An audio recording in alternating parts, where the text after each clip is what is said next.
Halo, assalamualaikum teman-teman. Jumpa lagi dengan saya Ilham Baris. Selamat datang di channel Purnomo Series. Gimana kabar kalian? Semoga selalu sehat dan baik-baik saja ya. Kali ini kita akan meneruskan merangkum spoiler Wudong Qiankun atau Martial Universe Season 10 episode 33 ya guys. Dan gak usah berlama-lama lagi, langsung saja gas cuy. Cerita berlanjut pada suatu waktu di sebuah dunia yang penuh dengan misteri dan kekuatan gaib. Sebuah pertempuran dahsyat tengah berlangsung. Petir menyambar dengan gemuruh yang mengguncang udara, sementara pusaran hitam yang mengerikan melesat di sekelilingnya. Dalam kegelapan yang menelan segala sesuatu, kekuatan-kekuatan jahat yang dikenal sebagai Qi Yimo berkumpul, menyatu menjadi entitas yang sangat sulit untuk dihancurkan. Benda-benda suci yang rusak terombang-ambing dalam kegelapan, dikelilingi oleh energi jahat yang tak terhitung jumlahnya. Namun, meskipun sangat kuat, Qi Yimo ini bukanlah sesuatu yang tak bisa ditaklukkan. Dalam pergulatan ini, simbol kuno yang sangat kuat menjadi kunci utama untuk menaklukkan kekuatan jahat ini. Raungan yang memekakkan telinga bergema ketika cahaya putih melesat menembus kegelapan, menghancurkan lapisan-lapisan hitam yang melingkupi benda-benda suci yang rusak. Di tengah kekacauan itu, Yan, sosok yang telah berjuang bersama Lindong selama bertahun-tahun, memanfaatkan kekuatan batu leluhur yang masih belum pulih sepenuhnya. Meskipun begitu, efek pemurnian yang ditimbulkan oleh batu leluhur cukup kuat untuk melawan Qi Yimo. Benda-benda suci yang rusak itu, yang sebelumnya terkontaminasi oleh aura iblis, mulai menunjukkan tanda-tanda pemulihan. Dalam pertempuran ini, Lindong juga memainkan peran penting. Dengan kekuatan dari dua simbol kuno yang ia miliki, dia terus menyatukan kekuatan Yuan dan energi mental untuk mengikis aura jahat yang ada. Kekuatan agung dari dua simbol tersebut memberikan dampak yang luar biasa, membuat aura Qi Yimo semakin memudar dan menghilang. Namun, bayangan iblis yang terbentuk dari kekuatan Qi Yimo yang tersisa tidak akan menyerah begitu saja. Ia merasakan kelemahan dalam pembentukan formasi yang menghalangi kekuatannya. Dalam upaya terakhirnya, bayangan iblis tersebut mulai mengerahkan semua kekuatan yang dimilikinya. Rantai-rantai hitam yang mengerikan mulai terjerat di sekitar istana ilahi misterius, makhluk yang berada di pusat pertempuran ini. Sementara itu, tubuh istana ilahi misterius tampak begitu tenang dan penuh ketenangan, meskipun dirinya terperangkap dalam barisan serangan Qi Yimo yang sangat kuat. Dengan senyum tipis, istana ilahi misterius mulai menggunakan kekuatan yang telah disiapkannya. Dia mengangkat kedua tangannya dan dengan gerakan yang sangat cepat memancarkan sinar-sinar cahaya yang menghancurkan rantai-rantai hitam yang mengelilinginya. Dengan kekuatan ini, dia melepaskan dirinya dari cengkeraman Qi Yimo yang sangat kuat. Kekuatan dari benda-benda suci yang rusak mulai mereda setelah Qi Yimo mulai menghilang. Dalam waktu singkat, objek-objek tersebut kembali menunjukkan kilau kuno mereka, mengungkapkan betapa agungnya mereka sebelum jatuh ke dalam cengkeraman kekuatan jahat. Dengan segenap kekuatan yang ada, istana ilahi misterius mengaktifkan objek-objek suci yang ada di sekitarnya. Pilar batu yang telah lama tenggelam dalam kegelapan hancur, sementara laut hitam yang meluas mulai terkikis oleh kekuatan murni yang diturunkan dari benda-benda suci itu. Namun, dalam saat yang sama, bayangan iblis yang tak kenal menyerah kembali menyerang dengan kekuatan yang sangat luar biasa. Kali ini, ia mengubah dirinya menjadi cahaya hitam pekat yang berputar-putar, mencoba menyerang Lindong yang dianggapnya sebagai sasaran terlemah di antara mereka. Meskipun begitu, Lindong yang telah siap dengan kekuatan penuh, dengan tenang menghadapinya. Dengan gelombang lengan bajunya, dia menciptakan sebuah perisai yang terbuat dari petir dan cahaya hitam, menghalangi serangan dari bayangan iblis tersebut. Meskipun bayangan iblis itu berusaha keras menghancurkan perisai, ia akhirnya terpental mundur, tak mampu menembus pertahanan Lindong. Serangan-serangan dari benda-benda suci yang dikerahkan oleh istana ilahi misterius semakin kuat, melesat dengan cepat ke arah bayangan iblis. Terjebak dalam serangan tersebut, tubuh bayangan iblis mulai hancur. Tanda-tanda kerusakan yang parah tampak jelas. Namun, meskipun bayangan iblis itu terdesak, ia masih berusaha keras untuk melawan. Sebuah teriakan marah menggema di udara, suara yang menyatakan bahwa kekuatan jahat tersebut belum sepenuhnya kalah. Pada puncaknya, Yan melancarkan serangan pamungkasnya, mengumpulkan cahaya putih yang melesat menjadi cetakan tangan raksasa yang menghantam tubuh bayangan iblis. Kekuatan luar biasa dari serangan ini membuat bayangan iblis mulai menghilang dengan cepat. Teriakan terakhir yang penuh dengan kesedihan dan kemarahan akhirnya mereda dan tubuh bayangan iblis itu lenyap tanpa jejak. Ketika semuanya tampak selesai, Yan memandang Lindong dengan senyum tipis sambil berkata, "Kamu benar-benar memintanya." Yang harus kamu lakukan adalah meninggalkan benda-benda suci yang rusak ini, dan masalah ini tidak akan terjadi. Istana ilahi misterius pun mengangguk dengan kepala rendah dan memberitahu, jika saya meninggalkan mereka dan mereka akhirnya diperoleh oleh orang biasa, mereka mungkin akan diserang oleh Kimu. Ini juga merupakan ancaman besar. Dalam percakapan ini, Lindong merasa bahwa meskipun para makhluk kuno ini memiliki kekuatan yang luar biasa, mereka juga memiliki pemikiran yang jauh lebih dalam. Meskipun istana ilahi misterius menyadari bahwa benda-benda suci itu bisa menjadi ancaman, dia juga tahu bahwa ada kekuatan lain yang lebih besar dari bayangan iblis yang menunggu di luar. Namun, meskipun menghadapi ancaman yang lebih besar, Lindong tidak bisa menahan rasa hormatnya terhadap istana ilahi misterius. Benda suci ini memiliki hubungan yang sangat erat dengan tuan mereka yang sudah lama meninggal, dan kini dia dihadapkan pada pilihan yang sangat sulit. Setelah beberapa saat berpikir, istana ilahi misterius akhirnya memutuskan untuk menerima Lindong sebagai tuannya. Keputusan yang mengejutkan bagi Lindong sendiri. Dengan kekuatan yang ia miliki, Lindong menjadi pilihan yang tepat untuk mengendalikan istana ilahi misterius dan segala benda suci yang ada di dalamnya. Sebuah segel cahaya muncul di depan Lindong, yang kemudian meneteskan darah esensinya pada segel tersebut, menandakan bahwa dia telah menjadi penguasa baru bagi istana ilahi misterius. Namun, meskipun peristiwa ini telah terjadi, ancaman yang lebih besar masih menunggu. Di luar istana ilahi misterius, 3 komandan iblis dan pasukan besar mereka sedang menunggu dengan niat jahat. Saat ini, cahaya itu menyinari lingkungan di sekitar istana, menciptakan atmosfer yang memikat dan misterius. Gelombang fluktuasi yang tak terduga menyapu udara, menyebabkan banyak orang yang menyaksikan peristiwa itu merasa tergetar dalam kegembiraan dan ketegangan. Tak hanya menyaksikan, mereka juga terperangkap dalam kekhawatiran dan keinginan akan apa yang mungkin terjadi berikutnya. Lingkaran cahaya yang berputar di atas istana kuno adalah gerbang yang sangat penting, di mana banyak orang percaya bahwa itu adalah pintu menuju perbendaharaan barang ilahi yang penuh dengan benda-benda suci yang luar biasa. Jika benda-benda ini digunakan untuk membentuk sebuah pasukan, mereka akan memiliki kekuatan yang mampu menaklukkan seluruh wilayah perang binatang. Tapi meski selama bertahun-tahun tidak ada yang berhasil mengambil keuntungan dari perbendaharaan itu, banyak yang berharap Lindong, seorang pemuda yang dikenal atas keberanian dan kecerdasannya, dapat mengubah nasib mereka. Keberadaan benda-benda suci di dalam perbendaharaan itu merupakan informasi yang menarik bagi banyak faksi besar. Di antara mereka, ada 3 komandan iblis yang sangat berkuasa. Mereka bersembunyi dalam bayang-bayang, mengawasi situasi dengan hati-hati, khawatir jika Lindong berhasil mengakses harta karun itu. Meski Gunung Petir Dalam yang dipimpin oleh Lindong adalah faksi besar, tak ada yang tahu apakah mereka bisa bertahan dalam menghadapi tekanan dari 3 komandan iblis tersebut. Mereka yang hadir menyadari bahwa Lindong berada di tengah bahaya besar. Jika ia keluar dari istana dengan membawa benda-benda suci, tak ada jaminan bahwa ia bisa melarikan diri. Beberapa faksi bisa saja dengan mudah melumpuhkan dan merebut semua yang ia bawa. Suasana semakin tegang, bahkan seiring waktu berlalu, ketegangan itu makin meningkat. Beberapa jam berlalu, matahari mulai tenggelam di balik pegunungan, meninggalkan cahaya merah yang menyala-nyala di langit. Saat itulah akhirnya sebuah riak kecil muncul di tengah lingkaran cahaya yang sebelumnya tampak tenang.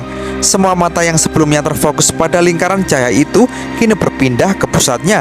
Orang-orang yang ada di sana tidak bisa menahan rasa penasaran dan kegembiraan mereka. Ada yang berdiri, ada yang berseru, dan ada pula yang mencuri pandang dengan ketakutan. Tidak ada yang ingin melewatkan momen ini, di mana akhirnya Lindong muncul dari dalam lingkaran cahaya yang mengelilinginya. Beberapa orang yang melihat sosok Lindong yang muncul dari cahaya pun mulai berseru, "Lindong, dia masih hidup!" Dalam sekejap, kegembiraan meledak. Mereka yang menyaksikan sangat tahu bahwa jika Lindong benar-benar berhasil memperoleh benda-benda suci itu, maka seluruh wilayah perang binatang akan bergetar. Beberapa di antaranya bahkan merasa iri, berpikir bahwa mereka tidak akan bisa membiarkan Lindong pergi begitu saja. Namun, situasinya tidak semudah yang dibayangkan. Di sekeliling Lindong, kelompok-kelompok yang dipimpin oleh 3 komandan iblis besar sudah menunggu. Dengan ekspresi yang serius, mereka mendekat menyusun strategi.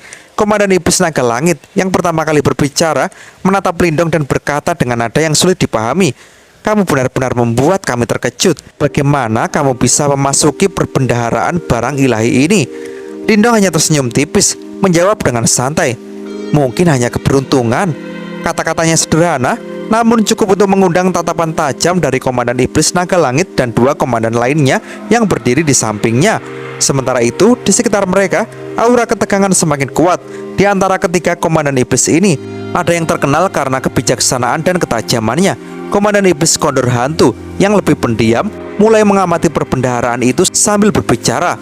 Gelombang dari dalam perbendaharaan ilahi sudah berkurang. Mungkin itu telah kosong. Lindong menyadari bahwa suasana semakin berbahaya. Tanpa banyak bicara, ia melangkah maju dan berkata, "Kenapa kalian hanya menatapku? Jika ada yang ingin mengambil barang-barang itu, kita bisa langsung membicarakannya." Namun, tak ada yang mendengarkan dengan baik. Sebaliknya, komandan iblis Kera Emas bergerak dengan cepat, menyerang istana kuno yang seharusnya menyimpan benda-benda suci tersebut.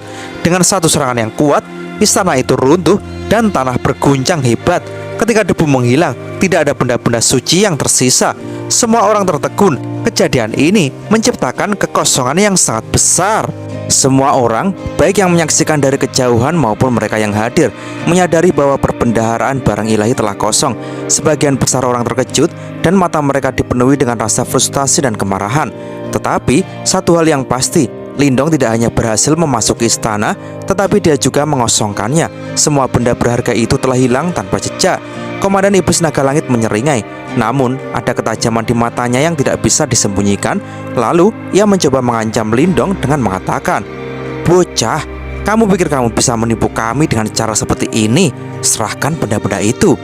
Lindong tidak terpengaruh. Dengan suara tenang ia menjawab, "Saya bisa menyerahkan 80% dari benda-benda itu ke Aula Naga Darah dan 20% untuk Gunung Petir Dalam.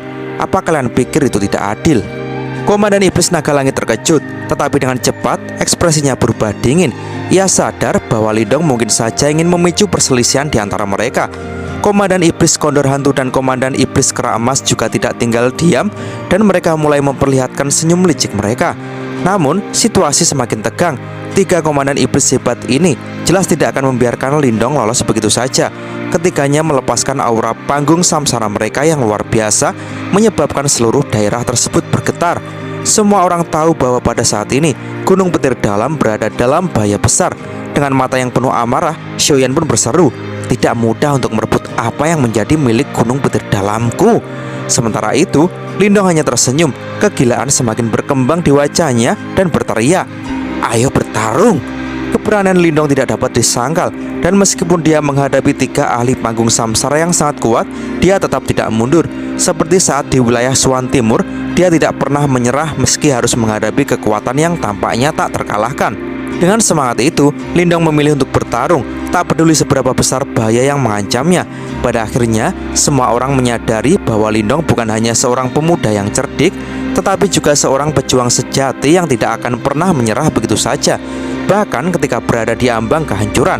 Saat ini, para praktisi yang hadir terperangkap dalam keheningan, tidak dapat menyembunyikan rasa heran dan ketakjuban mereka saat menyaksikan adegan yang sedang berlangsung.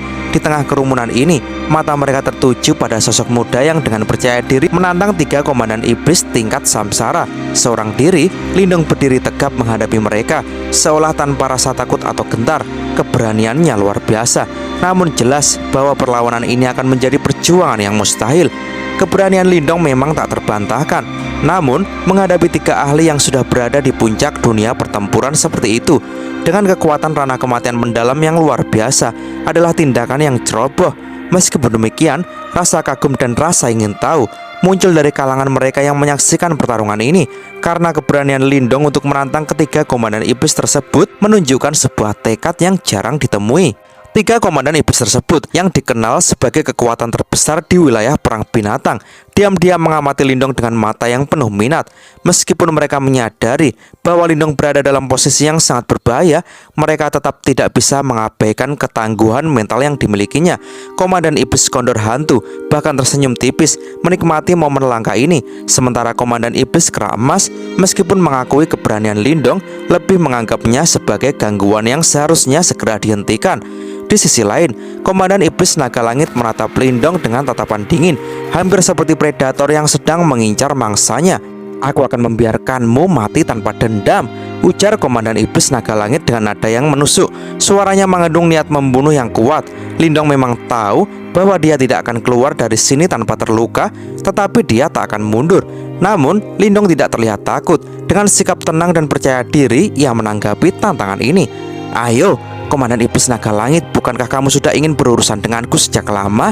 Aku akan membuatmu menyesal.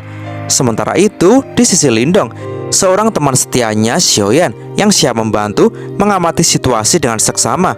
Lindong berbalik dan memberi instruksi kepada Xiaoyan. Xiaoyan, boneka itu akan menghentikan salah satu komandan iblis, sisanya akan aku tangani. Lantas, Xiaoyan mengangguk tegas, mempersiapkan diri untuk menghadapi lawan yang sangat kuat. Lindong melambaikan tangannya, dan sebuah benda hitam raksasa terbang menuju Xiaoyan. Saat Xiaoyan meraihnya, dia merasakan kekuatan yang luar biasa mengalir melalui tubuhnya. Di tangan Xiaoyan, palu hitam itu terasa seperti sebuah senjata yang dirancang khusus untuknya, menyatu dengan kekuatan tubuhnya yang besar dan kuat. Dengan senyuman lebar, Xiaoyan merasa semakin percaya diri. Lalu, sambil memeriksa palu hitam itu, ia bergumam, sungguh senjata yang luar biasa. Dia tahu bahwa ini akan memberinya keunggulan besar dalam pertempuran. Lindong kemudian berbicara kepada para prajurit Gunung Petir Dalam yang telah mengikutinya. Jika kita berhasil, kalian semua akan menerima hadiah. Kata-katanya jelas dan penuh keyakinan, membuat para prajurit yang mendengarnya merasa terinspirasi dan lebih bersemangat untuk bertempur. Namun, perhatian banyak orang lebih tertuju pada senjata yang baru saja diberikan kepada Xiaoyan. Mereka mengenali bahwa itu bukan sembarang senjata, tetapi senjata kuno yang sangat kuat, bahkan mungkin masuk dalam peringkat benda suci yang sangat berharga. Bahkan para komandan iblis yang kuat pun tidak bisa menahan rasa terkejut mereka melihat senjata tersebut. Itu adalah senjata yang sebelumnya gagal mereka peroleh, dan sekarang Lindong menguasainya. Melihat hal itu, komandan iblis Naga Langit tidak bisa menahan rasa ingin tahunya. Sepertinya kamu memang memperoleh banyak hal dari perbendaharaan barang ilahi, ujarnya, matanya berkilat dengan keinginan. Lindong pun tertawa kecil dan berkata, ingin mencobanya? Mari kita lihat apakah kamu punya kemampuan untuk mengambilnya dariku. 3 komandan iblis kemudian membagi tugas. Komandan iblis Naga Langit akan berhadapan langsung dengan Lindong. Komandan iblis Kera Emas akan melawan Xiaoyan. Dan komandan iblis Kondor Hantu memandang mayat pelahap langit dengan rasa penasaran, seolah-olah baru pertama kali melihat boneka yang begitu kuat. Sementara itu, Lindong sudah bersiap-siap. Tubuhnya mengeluarkan cahaya hijau yang sangat kuat, dan di dalamnya naga misterius tampak mengaum. 100 tato naga hijau muncul di tubuhnya, menyebar ke seluruh tubuh, membentuk kekuatan yang sangat mengesankan. Dengan serangan yang sangat kuat, dia melepaskan serangan maut menuju komandan iblis Naga Langit. Komandan iblis Naga Langit tidak terlihat terkejut. Dengan gelengan kepala, dia mengangkat tangannya, dan energi hitam putih berkumpul di ujung jarinya. Sebuah sisik hitam putih seukuran telapak tangan terbentuk, yang kemudian meluncur ke arah serangan Lindong. Sisik itu tampak seperti senjata yang mampu memotong ruang itu sendiri. Pertempuran ini mengungkapkan perbedaan yang jelas antara keduanya. Serangan Lindong hancur begitu saja ketika bertemu dengan penghalang hitam putih yang dibentuk oleh komandan iblis Naga Langit. Bahkan dengan kuali langit terbakar yang Lindong keluarkan untuk menangkis serangan, kuali itu terbentur dan mengalami penyok yang dalam. Ini adalah pertama kalinya Lindong benar-benar merasakan betapa besar kesenjangan kekuatan antara dirinya dan seorang ahli Rana Samsara. Namun, meskipun terdesak, Lindong tidak menyerah. Dengan sekuat tenaga, dia mengaktifkan tekniknya yang lebih kuat. 8 pintu cahaya merah muncul di langit, dan gunung berapi raksasa tercipta dari kekuatan tersebut. Serangan ini disusul dengan 9 naga petir yang meluncur keluar dari tongkat Kaisar Petir, mengisi udara dengan guntur yang memekakkan telinga. Meski demikian, komandan iblis Naga Langit hanya tersenyum dingin. Tanpa banyak usaha, dia membentuk penghalang cahaya hitam putih yang kokoh, yang tidak goyah sedikit pun meskipun serangan dahsyat itu menghantamnya. Semua orang yang menyaksikan pertempuran itu bisa merasakan betapa kuatnya seorang ahli Rana Samsara. Lindong kemudian menurunkan tangannya, sedikit terengah dan berkata dengan nada rendah, "Kamu memang sangat kuat." Lindong sebenarnya menyadari bahwa meskipun dia telah mengerahkan seluruh kemampuannya, ia masih jauh dari kekuatan lawannya. Namun, meski demikian, semangat juangnya tidak luntur. Senyum mengejek pun muncul di wajah komandan iblis Naga Langit ketika ia berseru, "Menyerahlah, bocah, itu akan lebih mudah bagi kamu." Sambil mengangkat kepalanya dan menatap komandan iblis itu dengan penuh tekad, Lindong berkata, "Menyerah? Aku tidak pernah menyerah. Bahkan saat aku berada di kota iblis yang unik, aku tidak menyerah, apalagi sekarang." Lindong kemudian mengangkat tangannya, dan 5 cahaya warna-warni berkumpul di telapak tangannya. Dari dalamnya, sebuah istana kuno mini seukuran telapak tangan muncul, memancarkan energi yang sangat kuat. Lalu, dengan penuh percaya diri, Lindong berkata, "Karena kamu ingin tahu, aku akan menunjukkan apa yang aku peroleh dari perbendaharaan barang ilahi. Ini adalah langkah terakhirnya dan dia tahu bahwa pertarungan ini baru saja dimulai. Dan cerita pun bersambung. Oke teman-teman, terima kasih sudah nyimak alur cerita kali ini sampai habis. Semoga teman-teman terhibur. Jangan lupa terus dukung channel ini agar terus berkembang ya. Dan sampai jumpa di episode selanjutnya. Assalamualaikum warahmatullahi wabarakatuh.